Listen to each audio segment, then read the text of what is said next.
Welcome to the History Nerds Unite podcast. I'm your head nerd, Brendan. Thank you so much for being here. Author John Oller with us today to talk about his book, Gangster Hunters. We're talking about the most famous gangsters of all time, everybody. Of course, it's going to be a great time. I love John from his first book, The Swamp Fox. A lot of people who are not history nerds read that, and it was like a gateway drug to reading more history. He's an amazing author. I had a wonderful time talking to him. And I mean, gangsters. Come on, let's talk about Dillinger. Let's talk about the G-Men trying to take him down. How about I shut up? Let's do it. And here we are with author John Oller, Gangster Hunters, How Hoover's G-Men Vanquished America's Deadliest Public Enemies. John, thanks so much for coming on. Thanks for having me. John, before we started this, I had mentioned my first book of yours was The Swamp Fox about Francis Marion. Absolutely loved it. Your books kind of jump around time periods. Is there a specific way that you come up with your stories? Because some authors like to say, oh, I just do the American Revolution, and they stick with that and put out 12 books on that. What makes you kind of bounce around a little bit? Yeah, I just like the variety. I think I've covered every period of American history from about 1750 to present. Maybe not all the way up to present, but at least up until the 1970s. So I just like to pick different eras, different subjects, but all American history, and I've done some true crime also. I had a true crime e-book about a cold case in Ohio that finally got solved as a result of my investigation and book. I mean, that's got to feel good, right? Yeah. Well, I mean, listen, this is historical true crime. I mean, we're talking about the most famous gangsters in American history. And you point this out really quickly. When we're talking about Dillinger, Babyface Nelson, all of these guys, this is actually a pretty tight time frame that we're talking about, right? Well, what's the time frame of the book where we're talking about this? Yeah, really, the guts of the book are 1933 to 1936. And really, 33 and 34 are the main years. There was some runoff in 35 and 36, but it was mainly a 2-year period of 33 and 34. It's almost like the gangsters of America. It's kind of like the Pony Express. You hear all about them, but you don't realize that all of the action was actually in a very short time frame. Yes, that's true. And a fairly confined group of gangsters. You know, there were probably 5, 6 at the most gangs that I focus on that were the main actors. And there was some overlap between the membership of each gang. Some people were members of 2 or 3 of these different gangs. But so it was about a dozen or so guys who were the gangsters. And, 4 or 5 or 6 of them were the key people who everyone has heard about. John Dillinger, Babyface Nelson, Pretty Boy Floyd, Ma Barker. She wasn't a gangster, but that's the name that people associate with that gang, the Ma Barker gang. And, of course, Clyde Barrow of Bonnie and Clyde. Now, with these gangsters, what I appreciate about this is you say all these names, and I think a lot of people are going to think of Johnny Depp's movie a few years ago, Public Enemies. Yes. Or if I say Machine Gun Kelly, they think of the rap star. Yes, I made that clear in my review that's not who you're talking about. Yes. Sometimes I'll ask young people, have they ever heard of John Dillinger? No.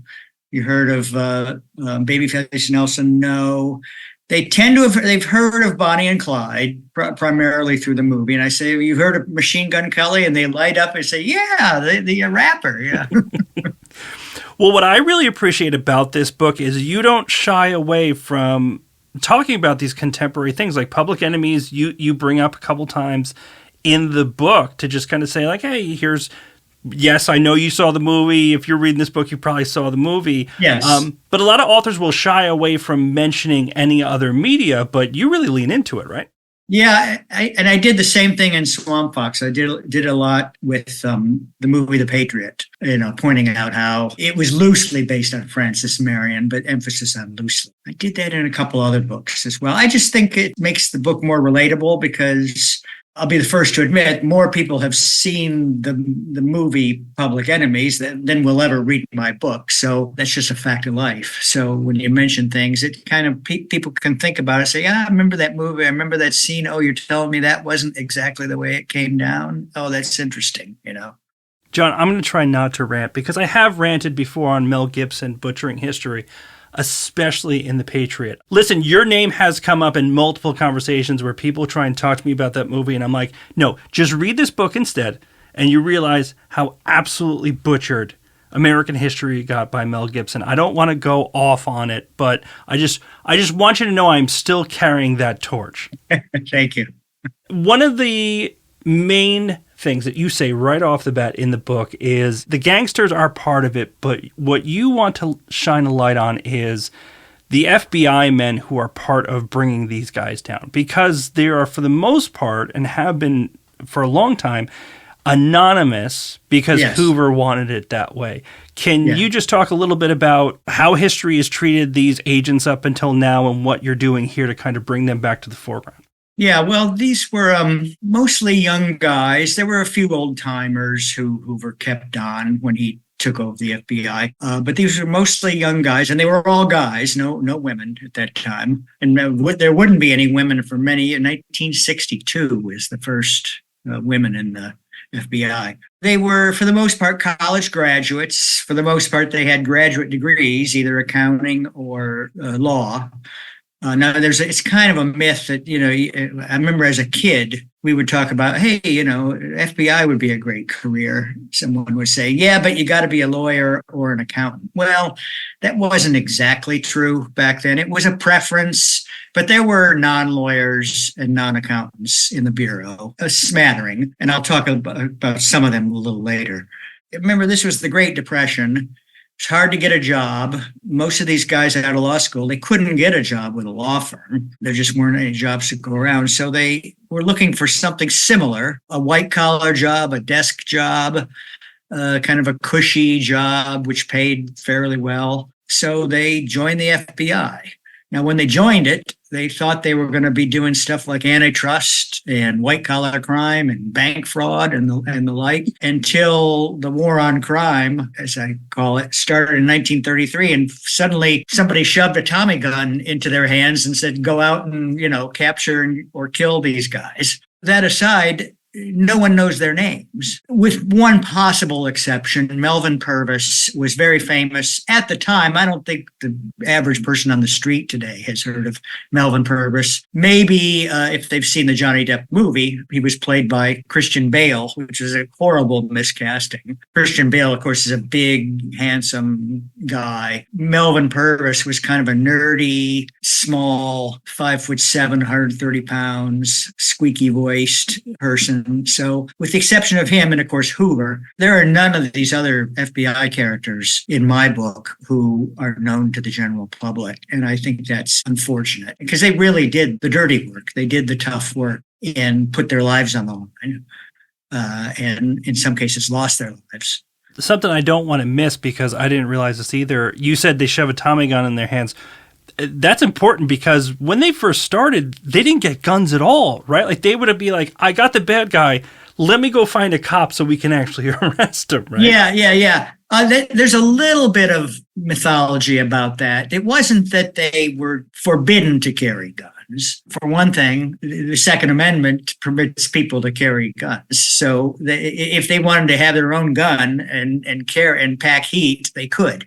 But they didn't do it. It just wasn't a dangerous job starting out. It is true they did not have the power of arrest themselves in the beginning. So they had to go and rope in some local cop or sheriff or maybe a U.S. Marshal to make the actual arrest. So how do they find that guy? They got to go to a payphone and call around. And by that time, the bad guy has gotten away. So they were really unprepared, is not an inaccurate word. They were unprepared for this war on crime that started in 1933. Now, so many of these agents are very anonymous besides Purvis because of Hoover, right? He was kind of the one that if anyone was going to get any ink on the paper, it was going to be him.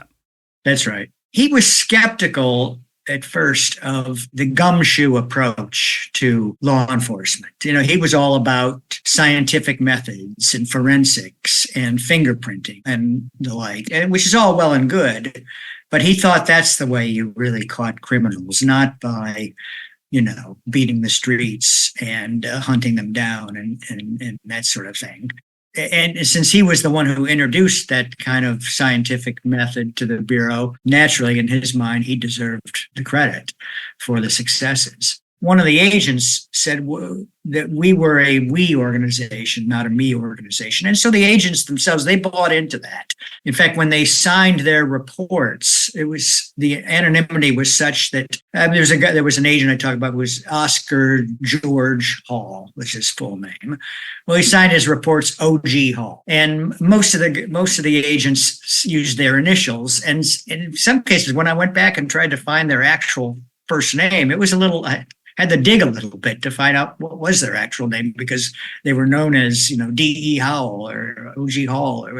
So that was part and parcel of the anonymity preference that Hoover had.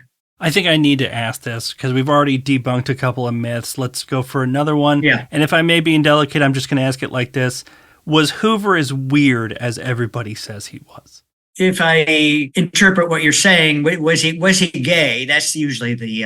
No, not gay, because I don't want to say that, because especially going back in time, there seems to be a lot of attempts to kind of confirm that one way or another. And for a lot of people, there's just no way of knowing. But he was very fastidious, and everything had to be a certain way. Yes. And you had to say things a certain way, because, we'll get to it, but his falling out with Purvis is just because Purvis didn't write in a letter the way he should have. Yeah. And just weird, fastidious may be a better question for it. Typos in memos. I demand to know how this happened. It'd be one letter typo in a 5-page single-spaced memo. He didn't say good memo. He said there's a typo here, and I want you to get to the bottom of this and figure out how this happened. And in one case, Purvis said, well, it was my secretary, Miss blah, blah, blah. He kind of threw her under the bus a little bit. Yeah, there was that. And, when he complained about one agent, he didn't send a piece of evidence in a cellophane wrapper. And he was very, very critical of any screw up, small or large. The classic Monday morning quarterback. His people never could do well enough in his eyes. In that sense, he was weird. The gay thing, you're right. There's no conclusive evidence, but people seem to be fixated on that. That's still something you're running into even with this, people just want to know? Oh, yes. I put out some stuff on my Facebook page promoting the book in advance, and you'd get comments, and a third of the comments were on how Hoover was gay, and sometimes I would respond and say, well, I know that's the kind of the common wisdom, but there's no conclusive evidence of that. Around this time period too, you point this out, and it's a great question that I really didn't think about.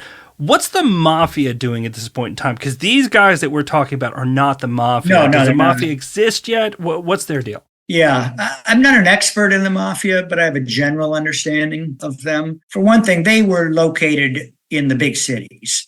Most of these outlaws, Dillinger and Babyface and Pretty Boy, they were what I would call rural outlaws. They were out in the countryside because that's where they had no opposition. You knock off a bank and it was, slim, low-hanging fruit. So they were in the country. The mafia was in the cities. And the mafia, they didn't rob banks. They didn't kidnap businessmen. They might have kidnapped each other at times, but they didn't kidnap civilians. In fact, they didn't really target civilians. What the mafia was involved with was stuff like prostitution, gambling, loan sharking, counterfeiting, drugs, alcohol during Prohibition. They didn't bother with grocery stores and gas stations, which is what Clyde Barrow and Bonnie robbed. Now, some of these guys, Dillinger and a few others, they did make a lot of money robbing banks.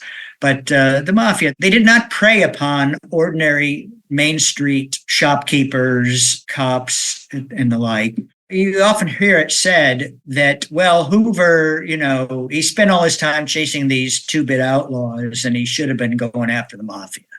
There's several problems with that. One, the FBI, at least in 1933, they were in no position. They had 250 or 300 agents nationwide, and they're going to try to break up the mafia in New York, Chicago, New Orleans, Detroit, Cleveland. I mean, it's a joke. they did what they could do.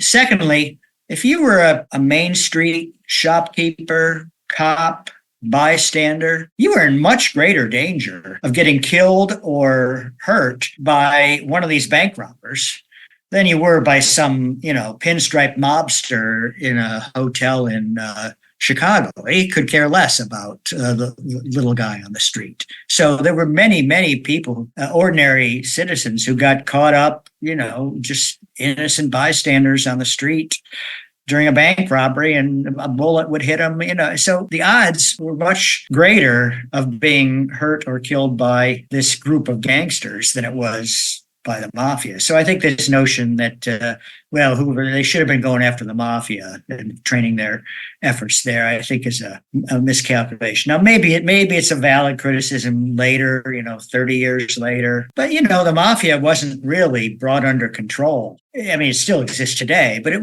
really didn't start to be brought under control until the 80s and 90s, when the feds really started cracking down and using the RICO statute and stuff like that, and had with many more resources at their disposal. So this is just a criticism that's launched by people who don't like Hoover. It's another reason to criticize him. Which ironically, as you're saying, John, you're much more likely during this time period, if you're on the street, if you're near the bank, you may catch a stray bullet. Yes. Because of this robbery. But you say it, there would be newsreels before movies in this book, and people would be cheering for Dillinger when they're on the newsreel. Why did people see them as heroes around this time period when they actually were a danger to the normal person on the street? Well, I would say it's the lure, the attraction of the anti-hero. You remember, again, this is the Great Depression. Banks were the enemy to the average citizen. The banks are the ones who foreclosed on your mortgage when you couldn't pay the mortgage. Banks, had guys who wore suits and took advantage, in the common wisdom, of, farmers in overalls. And people like Dillinger and Pretty Boy Floyd, they were similar to the farmers who hated the banks. They came out of that culture. They weren't pinstriped criminals. It was the mafia guys in the cities who wore the pinstripes. It was a grievance culture. The economy was terrible. People thought the country was going down the tubes. It was an anti-establishment attitude, I think, mainly. If things are so bad, it must be because our establishment and institutions are terrible, and therefore anybody who's against those establishment institutions is okay in my book. And it seems like most of the attention ultimately ends up, especially historically speaking, on Dillinger. What makes Dillinger the focus as opposed to, Pretty Boy Floyd or Babyface Nelson? Why is Dillinger kind of seen almost as the arch gangster of this time period? Yeah, I think a lot of it had to do with, and he was a late bloomer too. He didn't really get going with his bank robbing until he was like 29 or 30 years old. And it was a short period. He was only out there in the field robbing banks for a year, whereas some of these guys had been doing it for 5, 6, 7 years. So I think it was several things. His personality. He was kind of I don't want to say likable, but he was kind of an engaging, roguish character. He was also kind of a regular guy, a regular Joe. He would make quips, allegedly. Now, some of these I think are legendary, but, he'd go into a bank and he'd ask the teller to hand over money, and some bystander or a patron would, put their money on the table, and he'd say, no, we don't want your money, just the bank's. He would show up at 9 o'clock in the morning, and to the bank customers who were there, he'd say, "It's unfortunate that we have to rob this bank now. You probably shouldn't have come here this early," stuff like that. He was kind of a swashbuckling figure. He leaped over teller cages. He was almost like a pirate in that sense. He just kind of captured the imagination that way. And I think finally, he was an escape artist. He had several incidents where he was trapped, cornered. There's no way he's going to get out of this thing. And Houdini-like, he would escape. Now, what I love about this book is you tell the stories of these shootouts and these confrontations really, really well. What I find just kind of funny is so much of these huge activities where the FBI is closing in on them. There's so much dumb luck involved for everybody every single time, because you talk about it and you have this set up and it's just like, well, somebody forgot to watch that door, and that's just the door they went out. Yeah. Did that strike you as you're kind of doing your research? Like, man, sometimes these guys weren't good. They were just really lucky. Yes. Or put another way, the FBI was unlucky, It's amazing. Now, they didn't have, raids down to a science back then. The way they didn't have SWAT equipment. They didn't have helicopters, flying overhead. So it was just basically boots on the ground and do what you can. They were outgunned by the gangsters. And I think in the beginning, the FBI was, I don't want to say polite, but they kind of played by the rules, announced themselves, come out. And then, they'd get shot at and sometimes killed. So over time, didn't take that long, but over time, they started to adopt kind of a, shoot first and ask questions later mentality, really out of self-preservation. I mean, Clyde Barrow, one of the reasons he got gunned down and ambushed the way he was without warning is that he killed cops without warning.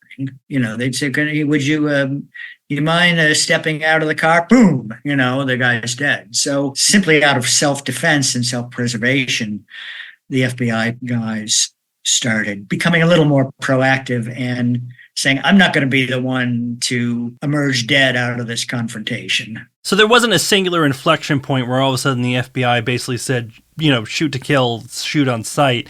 It was more kind of an evolution of this is how we're going to have to do it because we're just not as good at shooting people as they are, apparently. That's right. And not as ruthless. The other thing that struck me doing this is why were these gangsters so ruthless? Why did they pull out a gun and shoot at the drop of a hat, most of them? And it's because in almost every case, all of these guys had been either convicted of or were accused of murder. And they knew that if they got caught and sent to prison, they were going to go to trial and they were going to be found guilty and they were going to be executed. So they had nothing to lose. They were not going to be taken alive for the most part. Whereas the FBI guys, they had families or they had futures and they didn't really want to lose their life. So eventually they came around to the same mentality of I'm going to shoot first if I have to. But in the beginning, they were a little too by the book and they paid for it. And so yes, you're right. It was a gradual evolution and things that went wrong, all these snafus that they had. And I think they finally decided, well, screw it. We're just going to go in and shoot up the place, Which I think the listeners need to know. We're not even talking about like one scenario. There is multiple scenarios where these gangsters are caught dead to rights and they somehow get out of it. I want to give you, John, a what if, okay? I'm going to send you back in time to the 30s. Yeah. I'm not going to tell you why, but you have to rob a bank. You're going to be the ringleader. You've got to rob a bank. Who are you recruiting for your crew to rob a bank? Well, in terms of the leader, I would say either Dillinger or Alvin Karpis. Now, Dillinger, his various gangs stole about $300,000 in a year, which comes to about $7 million in today's money. Alvin Karpis and his various gangs made off with $1 million, which is $25 million in today's money, but it was over a period of 5 or 6 years. So Dillinger had the better concentrated peak performance, if you will. Karpis had the better overall career. You think the difference, Sandy Koufax had a great peak performance, but his career wasn't that long. And, Warren Spahn didn't have years as great as Koufax, but he pitched for 25 years. So Dillinger was a cool character. He'd go into a bank and the alarm would be going off and everybody's running this way or that. The cops are coming. And he would just methodically, take the money and try to assure his partners, don't worry, we'll get out of here fine. He just keep going about his business. Karpis, his skill was he was a master planner. He had everything figured out. He had the routes into the bank, the routes out of the bank, the getaway routes. They do things like stash a gasoline can along the road somewhere, because remember, these cars back then, they were, they got maybe 10 miles to the gallon or something. So you rob a bank you didn't want to have to stop at a gas station and have the attendant, identify you. So they'd get a big barrel of gas, put it, in the weeds somewhere along the road where they expected to get away from. And so their original car, they get out there and they'd get the can and refill their car. So those kind of details, Karpus was great at. I should say, for people who don't know who Alvin Karpus was, and it's not a name that's really known to the general public today, he was a member of the Barker Karpus gang. That's Ma Barker, was the mother of the brood, principally her two sons, Doc Barker and Freddie Barker. And they were friends. They met in prison, met Alvin Karpus in prison. So Alvin Karpus was like another son to Ma Barker. So they teamed up and were very successful. Karpus was not a bloodthirsty guy, although he did kill people. Fred and Doc Barker were complete lunatics. I mean, they would shoot on sight. I mean, cliches, they are cliches for a reason. And you see it in this book, right? You see a movie about gangsters. There's always going to be the planner, that's Karpus. There's the guy that's cool as a cucumber. He's the leader. He's Dillinger. Yeah. And then you always have those, at least one or two wild cards that you never know what they're going to do no matter how good the plan is. Yeah, and that's Pretty Boy and Babyface generally, right? The hotheads, especially Babyface Nelson, who thoroughly enjoyed shooting people, especially cops. And if he didn't kill anyone in a bank robbery, on the way out, he'd just take his Tommy gun and spray the front of a store with its glass window. And, the glass would fly all over the place and the shards would catch bystanders and cut them up. He was a violent, vicious guy, really a psychotic. Another guy that teamed up with Dillinger quite a bit was Homer Van Meter. He was a hothead. So yeah, there was always the cool as a cucumber guy, the meticulous planner, and then the wild card hotheads, unpredictable guys. A good team needed a little bit of all of that, because they needed somebody usually who was just willing to shoot it out with whoever came, to do the dirty work of shooting the cop if the cop got in the way. And Babyface Nelson in particular was happy to oblige. Now, I'm going to send you back to the 30s. You don't have to rob a bank, but I'm going to let you interview for 1 hour one person from your book. If I send you back in time, who is that going to be? I'm going to take Dillinger off the table. That one's too easy. Yeah. Who would you interview if you could have 1 hour with them? And I promise you they won't shoot you. Well, my favorite FBI guy is somebody who nobody's ever heard of. His name was Tom McDade, and I got to know his son, Jared McDade, who gave me a bunch of photographs, gave me his diary. Tom McDade was a very interesting guy. He later became a true crime historian and true crime writer, and he was fascinated by gangsters. In fact, on their trip down to capture Fred Barker and Alvin Karpus in Florida, a group of them took the train from Chicago to Jacksonville. It was a midnight train, so Tom McDade, at 6 o'clock or whatever, before he got in the train, he went out and saw a movie, a gangster picture, And he was a kind of a wry wit, and you see this in his diary. He's full of little quips and was one of the few agents who actually joined the FBI looking for a bit of excitement. He had been at, I think it was Prentice Hall, doing, very boring work.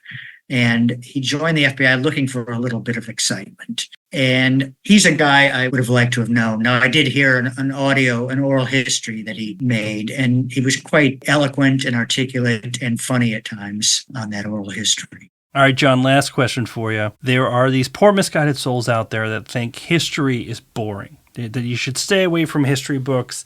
That's what you had to read in high school. It's boring. If I got one of those people and sat them down in front of you and they said, John, why should I read Gangster Hunters? What would you say? Well, I think first of all, I'd say it's a good story. It's a lot of characters, a lot of fun characters, good and bad. That's one. It's true crime. True crime is very popular today. Podcasts and Netflix series and the like.